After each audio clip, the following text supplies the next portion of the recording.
It's finally fall, and what a busy fall it is. With football, tennis, and golf in full swing. A play underway and much attention being drawn to Wynne, Arkansas for more than one reason. We have the inside scoop right here on yours truly, Jacket Action News.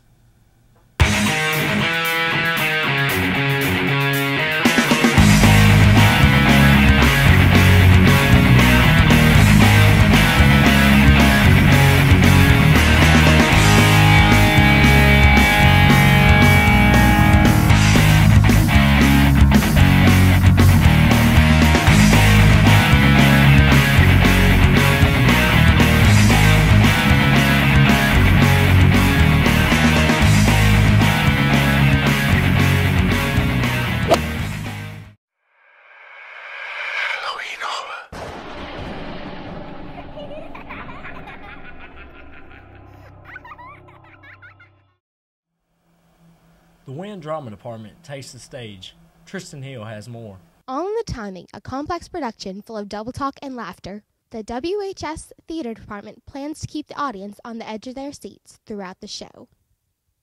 Caitlin Rogers is asked to discuss why she likes being part of the Wynne High School Theater Department. What attracted me to theater and or performing was I got bullied a lot, and having me develop different characters on stage made me feel like I was a totally different person, and that's just something that I enjoy about theater.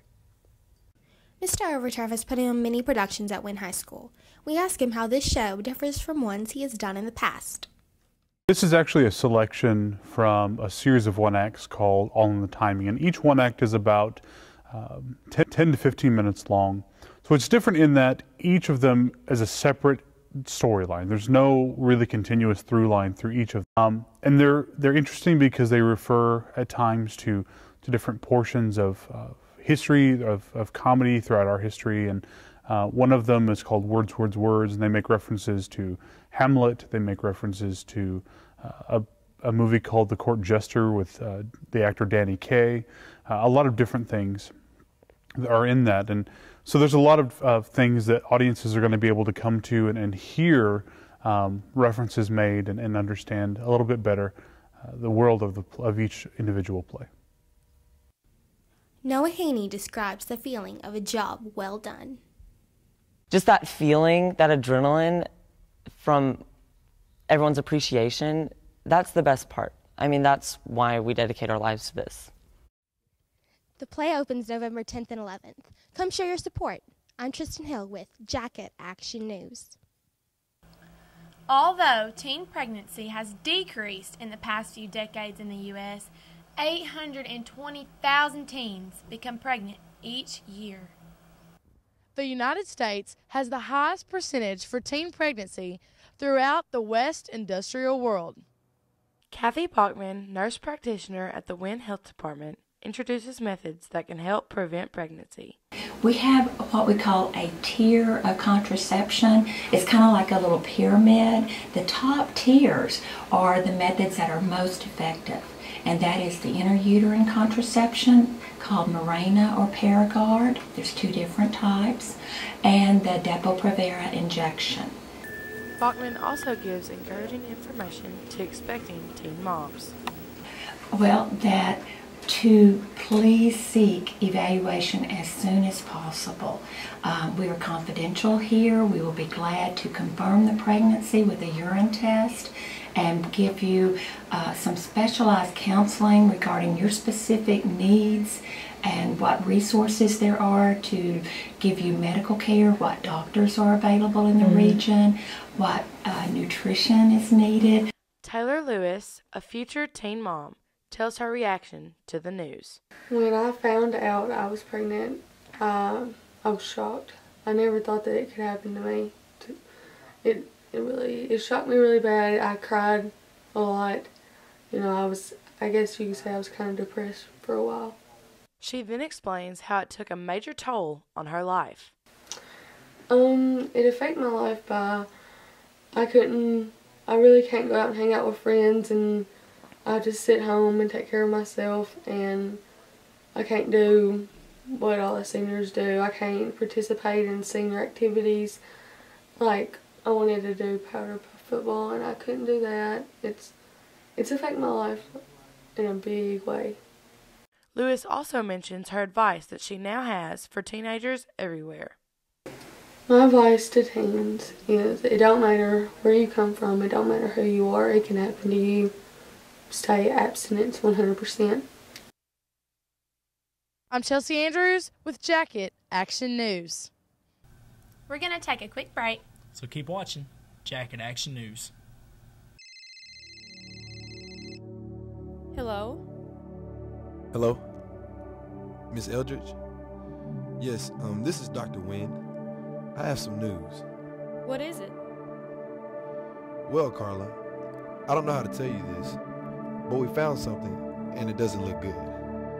You have breast cancer, Carla. Breast cancer, Carla.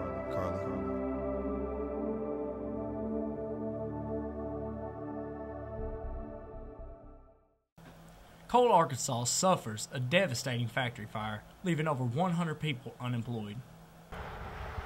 K-Tops is considered a world manufacturer and assembler of plastic. As you can see here, not much remains of this K-Tops factory after a burning late Saturday night. The plant is a 220,000 square foot facility, most of it now destroyed. A few offices are the only structures left standing of this building. Local resident of Cole, Arkansas, Gwen Vaughn, tells how she thinks this explosion will affect the community. I think that it will affect the community because a lot of people can't work. They lost their jobs. It'll affect their home lives because they can't take care of their families. Also, Vaughn explains why she thinks this factory should be rebuilt. I do think that the factory should be rebuilt because there's a lot of people that's not working. Their unemployment in our area is very high, and there's a lot of people that I am unemployed and need to work, and this factory would be a great place to work. WMC-TV stated that firefighters arrived from West Memphis, Ford City, Caldwell, Newcastle, Wynne, Fair Oaks, Vandale, and Cherry Valley. Officials stated that it is still unstable and dangerous to enter the property under any circumstances. Wynne firefighter Captain Gerald Burton explains the impacts of the fire and how long it took to put it out. Initially, we were on the scene probably some 8 to 10 hours. We kept crews on the scene for the next week off and on. So Friday afternoon, after that following Saturday night, we released the scene back to the K-Tops owners. Due to this devastating fire, it will not only affect the 100 people who lost their jobs, but the entire community. Officials say that this was Colt's biggest employer. Is losing this factory going to make a big impact? I'm Kiana Waits with Jacket Action News. October, National Bully Awareness Month, and Wynne has experienced its harm firsthand.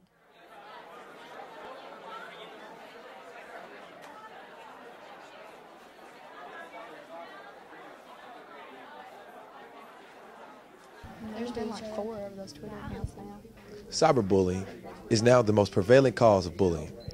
Hiding behind a screen creates false courage where people more likely express emotional responses without any thought because they don't have fear of immediate physical reaction.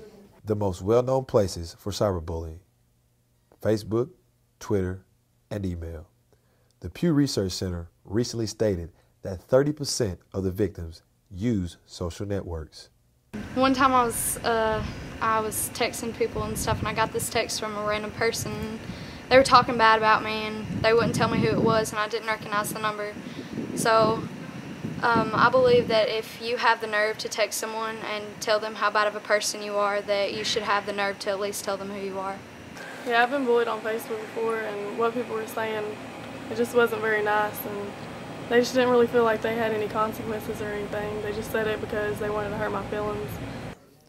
However, the word social network bullying problems seems to stem from a website that began in Palo Alto, California by a company called Zandica.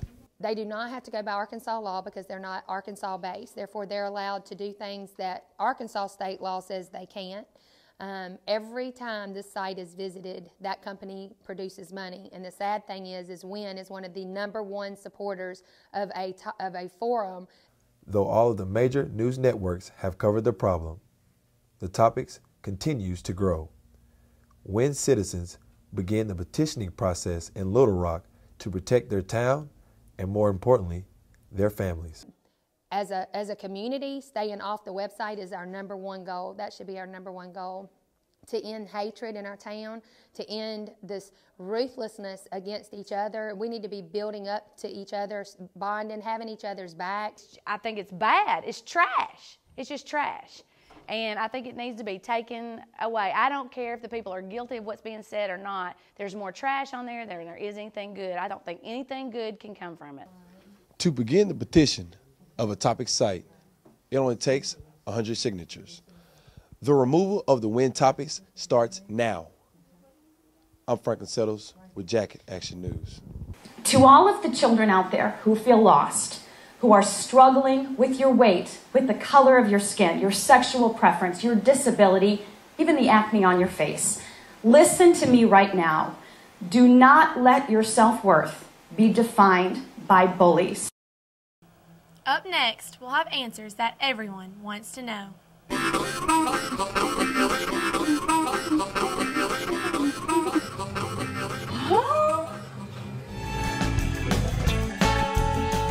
This app will help you register for the ACT, and it will help you do your very best on the test.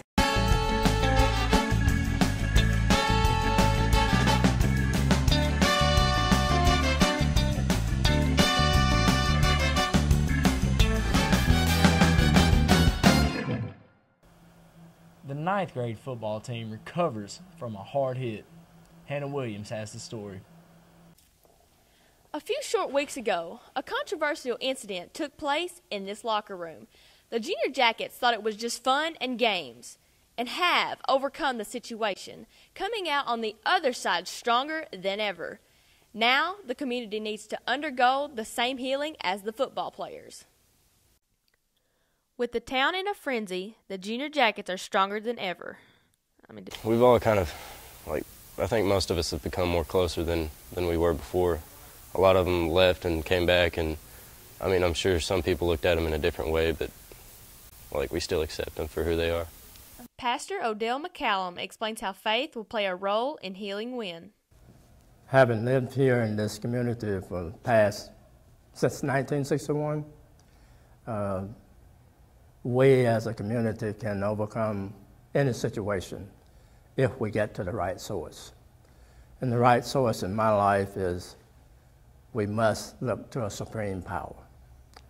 God is the only one that can heal our homes, heal our communities, heal our schools. Despite media scrutiny, Mr. McCallum tells who he places his trust in. When I heard about it, I know who I'm trusting. As a football player, Trevor Greer tells how he thinks the team interprets the incident. I really just think it was horseplay that got taken a little too seriously. Pastor McCallum gives instruction to the community. If we want unity, let's get to the one that can do it. God the Father, God the Son, God the Holy Ghost. It's all about relationships. With Jacket Action News, I'm Hannah Williams. That's all we have for news. Now to Kendall and Adarius for sports.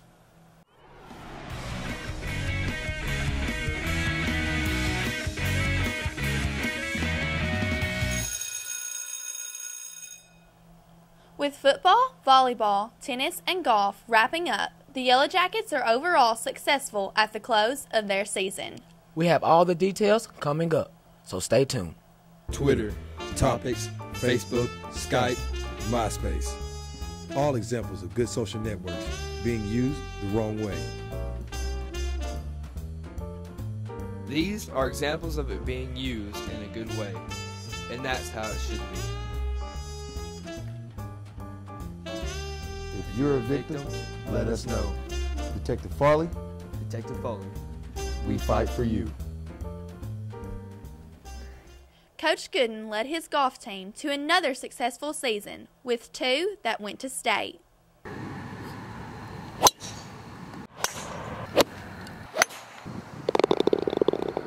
As golf season comes to an end, the Yellow Jacket golf team finished 5th in the conference with an overall record of 16-16. Charlie Roberts, a senior in high school, tells us what he'll miss most about playing golf. The thing I'll probably miss most about golf is just getting to come out here and have fun with my friends and play golf. It's a sport I really love and enjoy, and it's going to be hard not being able to play it anymore. I also asked Charlie what he would change about his golf career. Absolutely nothing. I enjoyed every second of it, even when I was playing bad, especially when I was playing good. It's just been a good experience all the way through. Sophomore Carson Stewart explains to us what being an All-State golfer means to him. My thoughts about being an All-State golfer is that I'm pretty proud of myself, and I'm proud to say that I was the first Wynne High School golfer to make All-State, and I'm happy I did it. Carson also tells us what he plans on doing to prepare for next year's golf season. To prepare myself for next season, I'm mainly just going to try to work on my swing and get it the way I want it to be, and take a few lessons and stuff like that over the winter. But mainly I'm just going to work on my putting, because I struggled with that the most this year, but I'm just going to try to kick back, relax, and have some fun before next season starts.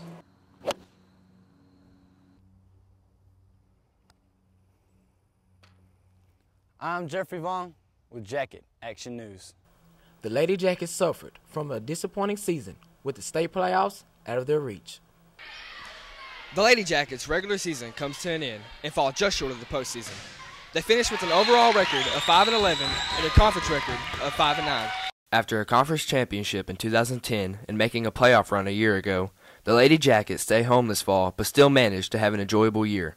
Seniors Hannah Williams and Chelsea Andrews described their most memorable moments of their season. Probably tonight, because it's my senior night and it was the very last time I'd get to play on this court. And I wouldn't ask to have done it with any other seniors except those. Those are the best girls that I've ever played with, and I'm so happy I could be a part of it. I mean, this has just been a great season, to bond with everybody. But I'd have to say tonight, because, Tech is one of the top teams in our conference this year, and we went out on senior night and we beat them a game, and that's the greatest feeling ever. And we got to play with all of our best friends, and that's all that really matters. With 7 seniors leaving this year, sophomore Kayla Bolden explains what she learned from her fellow seniors. I've learned to never give up and to never get down on myself and always get right back up, because I always know that somebody had my back. After 3 seasons with these seniors, Coach Ashley Kennan gives her thoughts on her veteran Jackets. They're a really close group, and they, their personalities individually are so different, and they like to have fun. And I think part of the problem this year for us has been, as far as that we've had more losses than we're used to, is because they want to try so hard to be their best, and so then as they're playing the game, they start thinking about those things. And but even after that, they still come back together as a group of seniors, and they have fun together. And I'm Nate Jenkins with Jacket Action News.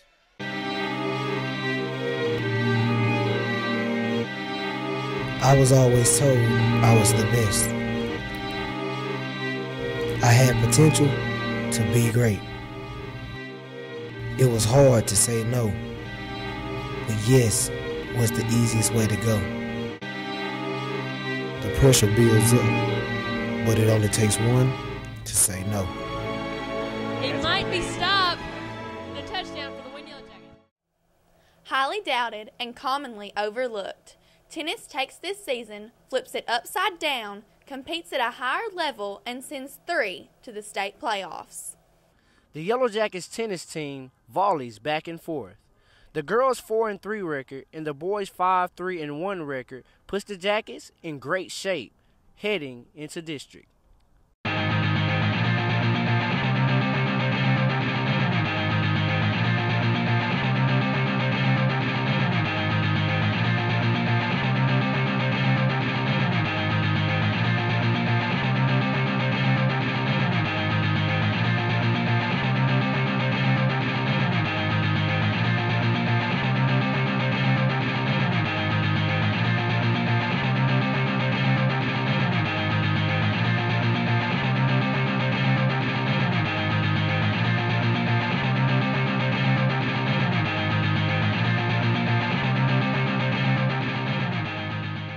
The Jackets prepare all season for district to rack up wins to compete for a playoff position.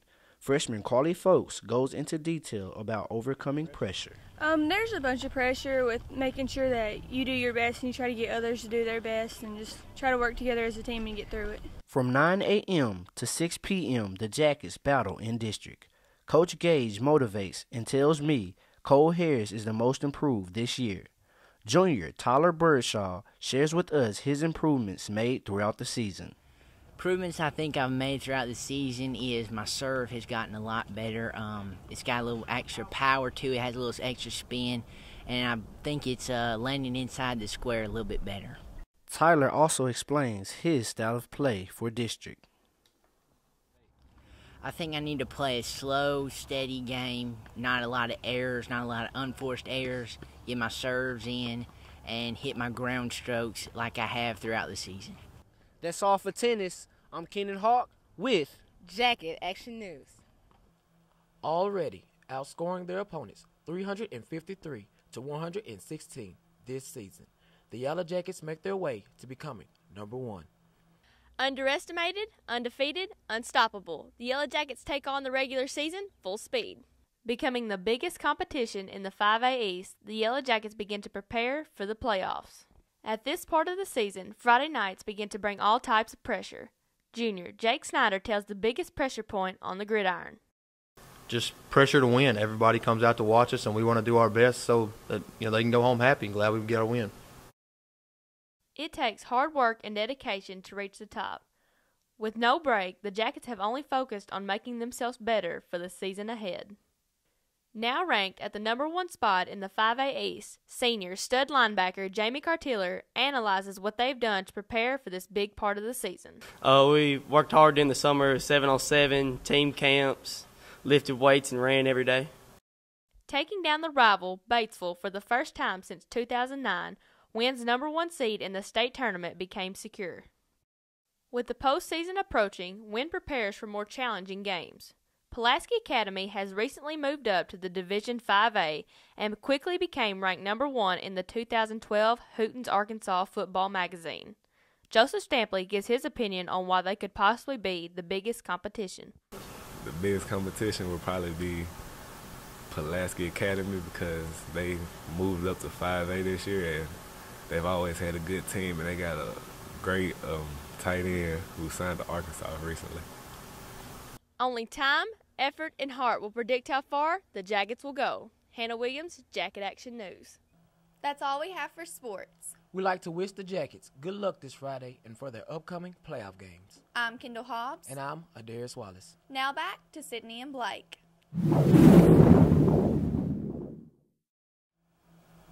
That's all we have for October's news. Hey Blake, did you hear about that new curfew? Wait, what curfew? Yeah, a new curfew has some students in a frenzy. Oh yeah, don't they have to be home by 12 on weekends? Yes, unless they're with school, church, football, or accompanied by a parent. What about weeknights? The same rules apply and they have to be in by 10. Well, in that case, a lot of you will have some extra time on your hands. So that will allow you to get on YouTube and watch Jacket Action News, football games, and highlights, along with much more. Thanks for watching Jacket Action News. I'm Sydney Moore. And I'm Blake Manus.